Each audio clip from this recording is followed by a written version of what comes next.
Yes, welcome to all students in this video class. Today I would like to discuss about working of institution. You all know about India is a democratic country and all the people of this country elect to our government and government run smoothly for the betterment of the country.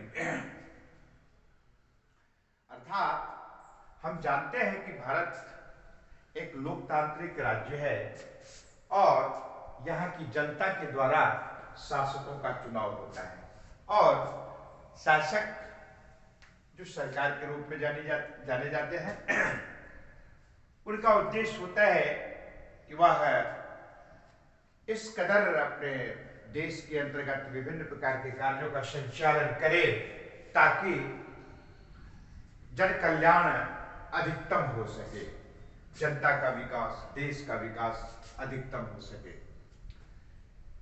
इसके अंतर्गत हम लोग विधायिका, कार्यपालिका, न्यायपालिका को पढ़ते हैं, जानते हैं, किंतु साथ ही साथ यह भी ध्यान रखना होता है कि सरकार अपने विभिन्न कार्यों का संपादन किन तरीके से करे ताकि जनता का अधिकतम कल्याण हो, हित हो। जब 1947 में देश आजाद हुआ था, उस कालखंड में संविधान के निर्माताओं ने, विशेषज्ञों ने ऐसा प्रावधान किया कि कुछ ऐसे समुदाय के लोग थे जिन्हें आर्थिक रूप से, राजनीतिक रूप से, सांस्कृतिक रूप से, शैक्षिक रूप से जो बेहद नारकीय जीवन व्यतीत करने पर मजबूर थे, ऐसे समुदाय के लोगों के लिए 10 वर्षों के लिए आरक्षण का प्रावधान रखा गया और इस श्रेणी में एससी एंड एसटी को रखा गया। ठीक है, यानी शेड्यूल कास्ट और शेड्यूल ट्राइब्स को रखा गया कि ऐसे समुदाय के लोग, इन्हें 22.5% आरक्षण का प्रावधान मिलना चाहिए। ये संविधान में स्पष्ट वर्णित कर दिया गया, इस प्रकार की सुविधा दी जाने लगी। किंतु बाद के कालखंड में महसूस किया गया कि इन समुदायों के अतिरिक्त, यानी शेड्यूल कास्ट और शेड्यूल ट्राइब्स के अतिरिक्त भी कुछ अन्य समुदाय के लोग हैं जो आर्थिक रूप से बेहद विपन्न हैं। इनके लिए भी सरकार को कुछ सोचना चाहिए, निर्णय लेना चाहिए। इसी कड़ी के रूप में सरकार ने 1953 में एक कमीशन गठित किया था, काका कालकेकर की अध्यक्षता में, और ये 1955 में अपना रिपोर्ट प्रस्तुत सरकार के समक्ष की, किंतु कतिपय कारणों से इसका इम्प्लीमेंटेशन नहीं हो सका। ये चूंकि प्रथम बार इस प्रकार की व्यवस्था बनी थी, इसलिए प्रथम पिछड़ा वर्ग आयोग के नाम से इसे जाना जाता है। काका कालकेकर कमेटी के नाम से जाना गया। किंतु चूंकि ये कार्यान्वित नहीं हुआ, बाद के कालखंड में 1979 ईस्वी में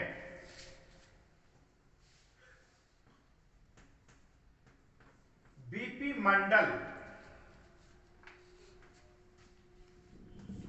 की अध्यक्षता में एक दूसरी कमेटी, यानी दूसरा आयोग गठित किया गया और चूंकि इसके अध्यक्ष बीपी मंडल थे, इसीलिए ये मोस्ट पॉपुलर हो गया मंडल कमीशन के रूप में।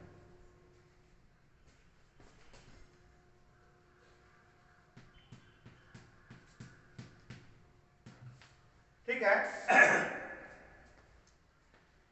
बीपी मंडल और इनके अन्य दो जो सहयोगी थे, संपूर्ण देश का भ्रमण किया, ऑब्जर्वेशन किया, और तत्पश्चात अपनी रिपोर्ट 1980 ईस्वी में 80 ईस्वी में रिपोर्ट सरकार के समक्ष प्रस्तुत किया और इसी को दूसरा पिछड़ा वर्ग आयोग के नाम से भी जाना जाता है, मंडल कमीशन को। क्यों? आप सबको पता चल गया होगा कि प्रथम जो था काका कालकेकर कमिटी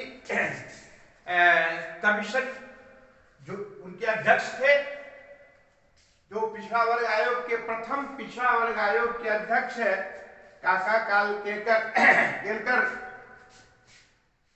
और चूंकि वो कार्यान्वित नहीं हो सका कुछ कारणों से, बाद के कालखंड में जब 1979 ईस्वी में केंद्रीय सरकार ने बीपी मंडल की अध्यक्षता में एक आयोग पुनर्गठित किया।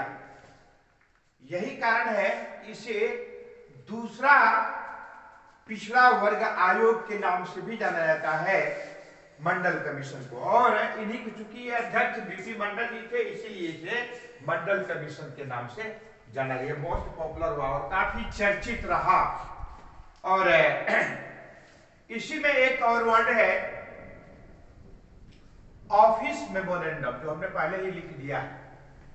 प्रधानमंत्री कार्यालय से जो भी विज्ञप्ति आती है, ऐसी विज्ञप्ति यानी कि ऑफिस के द्वारा, प्रधानमंत्री कार्यालय के द्वारा जो विज्ञापन और विशेष प्रकार का आदेश निर्गत किया जाता है, उसे ऑफिस मेमोरेंडम के नाम से जाना गया।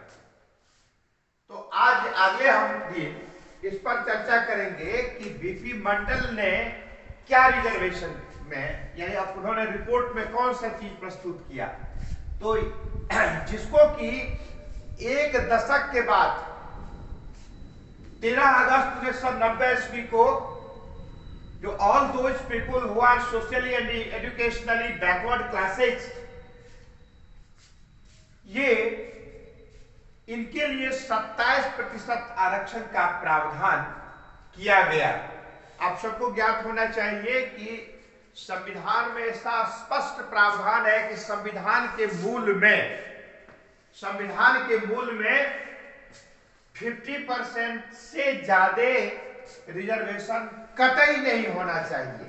इसको भी ध्यान में रखा गया, इसलिए 27% आरक्षण का प्रावधान किया गया। अब है क्या कि 1980 में तो सुपुर्द कर दिया सरकार के सामने, किंतु इसको लागू कौन करे, सरकार कैसे करे, क्योंकि सरकार के समक्ष ढेर सारी समस्याएं आ गई। तो अंततः 1990 13 अगस्त के दिन इसे लागू कर दिया गया। इस पर हम लोग अगले दिन अब चर्चा करेंगे डिटेल्स में कि आखिर क्या कारण था कि 10 वर्ष तक इस रिपोर्ट को इंप्लीमेंट करने में वक्त लग गया।